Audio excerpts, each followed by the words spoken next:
Hola, ¿qué tal amigos? Es un verdadero gusto encontrarnos una vez más en este espacio entre el mito y la doctrina. De verdad, muchas gracias por estar nuevamente con nosotros. Seguimos con esta serie de reflexiones que hemos iniciado con la finalidad de acompañarnos en estos tiempos extraordinarios, en estos tiempos complejos, tiempos que, como ya hemos dicho en otras ocasiones, nos desafían. Antes de continuar, recuerden darle like a nuestro canal de YouTube, haga clic aquí en la campanita y comparta también nuestra página de Facebook. Es muy importante. La gente nos ha escrito preocupados por la vida sacramental, por no poder ahora acceder a la riqueza de los sacramentos, de la Eucaristía. Entendemos esta preocupación honesta y a propósito de ello queremos hacer la siguiente reflexión. Todos hemos sido testigos de cómo esta pandemia ha modificado nuestra forma de vivir nuestra cotidianeidad. Las calles lucen vacías, los supermercados y los mercados tienen una dinámica diferente. Si salimos a la calle lo hacemos solo por aquellas cosas que son realmente importantes y esenciales y con medidas de seguridad que antes no teníamos en cuenta. Las medidas sanitarias necesarias para detener la pandemia nos han obligado a otra lógica y a estar en casa, a regresar a los nuestros y hacer en la casa el trabajo y la escuela. Y en medio de esto que parece tan caótico, se nos presenta la oportunidad para rescatar cosas esenciales, cosas vertiginosas que habíamos olvidado por lo rápido que corre la vida ordinaria. Por ejemplo, la convivencia con los hijos sin que haya prisas, sin que suene el teléfono móvil, sin que tengamos que tener la prisa de salir al trabajo. Se nos ha presentado la oportunidad de reeditar esas largas charlas vespertinas que vivieron nuestros abuelos y que permitían un verdadero encuentro entre las personas. Y otra de las cosas a las que hemos rescatado gracias a este confinamiento es, sin duda, la conciencia de que cada familia es una iglesia doméstica.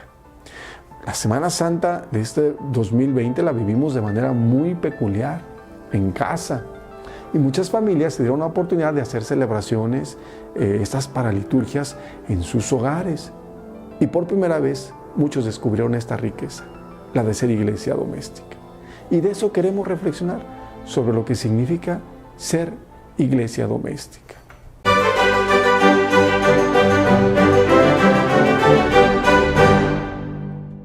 ¿Qué es esto? ¿De dónde surge el concepto? Bueno, el Concilio Vaticano II, este gran concilio, el ayornamiento de la Iglesia, reconoció que la familia es una especie de iglesia, la iglesia doméstica. Es la primera vez que en el magisterio se emplea esta expresión, pero que ya encontramos desde la antigüedad en San Juan Crisóstomo, uno de los padres de la Iglesia. El Concilio Vaticano II, pues, considera a la familia como la célula cuyo desarrollo constituye la comunidad eclesial, el semillero de miembros de la Iglesia. Pero sobre todo, la familia cristiana es entendida ya como una realización o un tipo de iglesia a la que el concilio da el nombre de iglesia doméstica. Una de las constituciones dogmáticas más importantes del concilio, la Lumen Gentium, la luz de las naciones, en el número 11 dice a la letra: es necesario que por la palabra y por el ejemplo, en esta especie de iglesia doméstica que es el hogar, los padres sean para sus hijos los primeros heraldos de la fe, al servicio de la vocación propia de cada uno y muy especialmente de su vocación sagrada. San Pablo VI, el Papa Pablo VI, utilizó en muchas ocasiones esta expresión a la que decía que era un hermoso nombre. En su encíclica Evangelii Nuntiandi, el Papa Montini presenta a la familia como uno de los campos privilegiados para la evangelización, pero subraya también su acción pastoral y la sitúa entre los obreros de la evangelización. Dice a la letra, en el número 71, la familia, como la iglesia, ha de ser un espacio donde el evangelio es transmitido y donde el evangelio resplandece. En otras palabras, San Pablo VI reconoce que la familia no es una iglesia porque ella contribuya a darle nuevos miembros, sino porque los diversos aspectos de la iglesia se encuentran en la familia. Si bien el Concilio Vaticano II dio carta de ciudadanía a este título de iglesia doméstica, la expresión es tan antigua como el mismo cristianismo. Los primeros cristianos de Jerusalén concebían dos tipos de reuniones: en el templo, para la oración, y en la casa, donde realizaban la fracción del pan. En la casa. En este gesto, que tenía lugar en los hogares particulares, los cristianos descubrían su identidad y tomaban progresivamente distancia en relación a la fe judía en sus hogares. Los hogares se convirtieron en lugares de acogimiento de la asamblea cristiana y en centros de expansión de la fe. El primer hogar, por ejemplo, de evangelización en Europa fue el de la casa de Lidia, la comerciante de Filipos que recibe a Pablo y que daba hospitalidad a los cristianos a pesar de todos los peligros que había en aquella época. Podríamos citar también el bautismo de Cornelio y de su casa que reviste una gran importancia teológica, porque se trata de la entrada de los paganos en la iglesia. Y en los diversos hogares citados por Pablo, en los que se reúne la iglesia de Dios, como en Romanos 16:23, recordamos esa cita que dice: os saluda Gayo, quien me hospedó a mí y a toda la iglesia. Muchas referencias, pues, en el Nuevo Testamento a este hogar como iglesia doméstica. Pero también los padres de la iglesia, estos grandes pensadores, acudieron a la expresión iglesia doméstica. El más representante y significativo, San Juan Crisóstomo, el Boca de Oro, por su gran talento para predicar, que decía en sus sermones: donde el marido, la mujer y los hijos viven en la concordia, la estima y enlazados por la verdad, allí reside real y verdaderamente Cristo. La familia es iglesia doméstica. Lo dice el Concilio Vaticano II, lo asegura el Nuevo Testamento y la tradición de la iglesia. Muy bien. ¿Qué implicaciones tiene ser iglesia doméstica?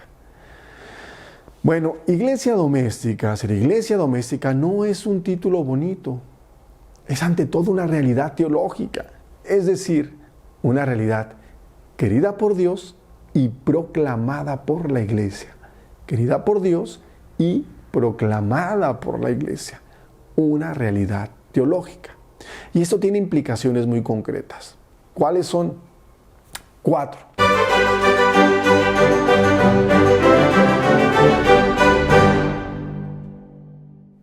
Hay que decirlo sin temor a equivocarnos y hay que decirlo fuerte.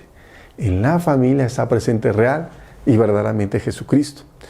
Evidentemente su presencia no es como en la Eucaristía sacramental, pero sí es real. Es real por los vínculos espirituales que hay entre los esposos mediante el sacramento del matrimonio. Hemos de ver en el matrimonio, más que una simple comparación o una imagen de la unión de Cristo y la iglesia. ¿Por qué? Porque se trata de una presencia del misterio cristiano en la pareja. La unión de dos cristianos en el matrimonio es un signo que no solamente representa el misterio de unión de Cristo con la iglesia, sino que lo contiene y lo irradia por la gracia del Espíritu Santo, que es su alma viviente. Esta es una expresión del Papa Pablo VI. Por lo tanto, la pareja cristiana es un sacramento que comunica y revela a los demás el misterio de intimidad que Cristo mantiene con la iglesia. Más aún, la familia, que ejerce la hospitalidad y el acogimiento, sobre todo con los pobres, desprotegidos, prolonga y manifiesta en la vida concreta la presencia salvífica del Señor que la Asamblea Cristiana celebra en la Eucaristía. Esa es la primera implicación, la presencia real de Cristo.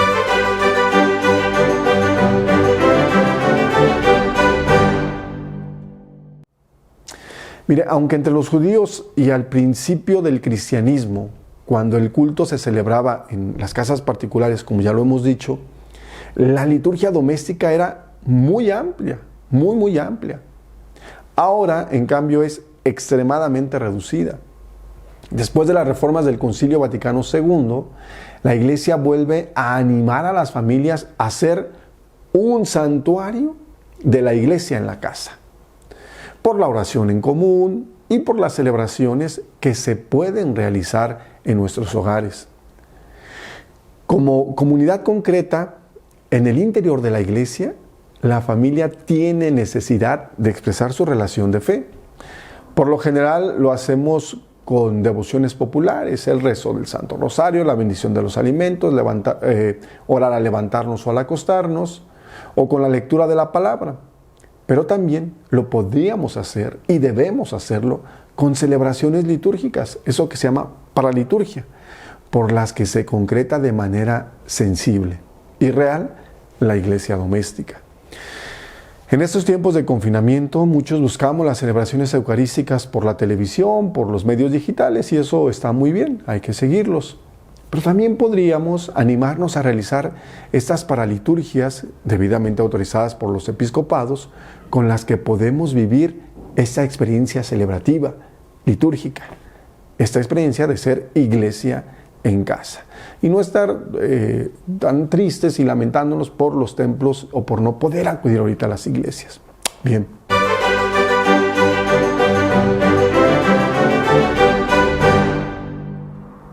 Esta tercera implicación de la iglesia doméstica es muy importante, es muy importante. En una familia, todos los miembros se evangelizan, pero también son evangelizados. Allí, los esposos encuentran su vocación propia, ser el uno para el otro y para los hijos testimonios de la fe y del amor en Cristo. Lo dice la Lumen Gentium en el número 11. La Evangelii Nunciandi, ya expresada, de la que ya hablamos, expresa bien lo que acontece en la familia cristiana cuando afirma que no solo los padres enseñan el Evangelio a sus hijos, también los hijos comunican el Evangelio a sus padres. En efecto, los hijos nos enseñan a orar y a hablar con Dios con un frescor y una espontaneidad que reanima la misma fe de los padres, dice el documento. Y al mismo tiempo la familia cristiana ejerce una irradiación al exterior. No solo se evangeliza, sino que también irradia en el Evangelio. Se hace evangelizadora de muchas otras familias y del medio donde está insertada. Esa es la tercera implicación.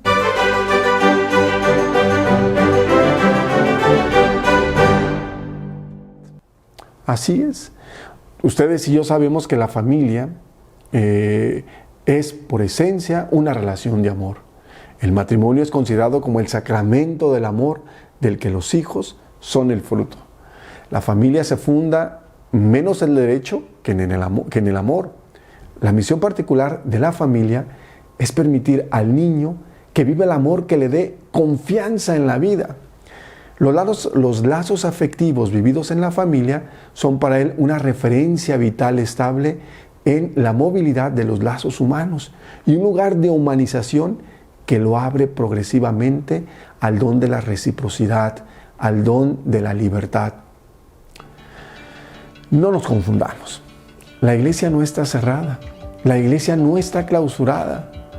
Hoy la iglesia es doméstica y se hace visible y presente en cada uno de sus hijos. Animémonos a ser iglesia doméstica. Animemos a dar testimonio a nuestros hijos y a los que nos rodean del amor que Cristo nos tiene y por el cual podemos renovar nuestra esperanza, en tiempos difíciles y complejos. No tengamos miedo a ser iglesia doméstica. Hagamos realidad esta realidad teológica a la que el concilio nos ha invitado y que hoy nos desafía tan profundamente. Pues esta era la reflexión, amables hermanos, queridos amigos, que hoy queremos compartir con ustedes. Quiero recordarles, antes de despedirme, que se suscriban a nuestro canal de YouTube, aquí va a aparecer. Se suscriban a nuestra página de Facebook, que le den me gusta, que lo compartan, que lo replican y ahí en la página de YouTube denle clic a la campanita para que le avisen cada vez que hay un nuevo video. Muchas gracias, de verdad muchas gracias, y recuerde que nos vemos aquí en una edición más de Entre el Mito y la Doctrina. Muchas gracias.